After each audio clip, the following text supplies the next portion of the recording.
Well, Beloved Aviation has confirmed those pictures we saw earlier with the tornado damaging planes at the Aurora airport. KGW's Mike Benner just arrived at the airport and has an update for us. Mike? Yeah, hey there, Joe. As you said, we just got here moments ago, and we spotted the damage right away. Let me step out of the way here, and I'll have my photographer, John, push in here to the scene. This is the north side of the airport here in Aurora. You'll notice two planes that have been flipped. They're on their tops right now, and you'll notice one gentleman right there looks to be assessing the damage. We've also heard reports that there may be some down power lines. We haven't found those yet.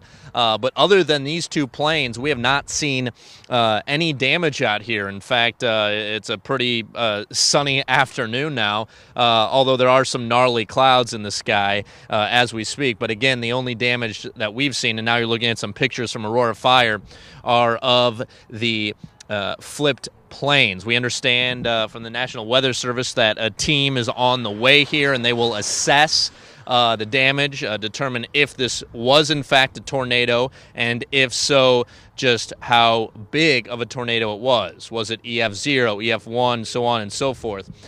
As you might recall, this is coming just weeks after another tornado in the Sweet Home area. I believe that was an EF1 tornado that damaged 4 or 5 barns on a dairy farm. So we've seen our fair share of wild weather here in the last month or so. This, the very latest, reports of a tornado touching down at the airport in Aurora.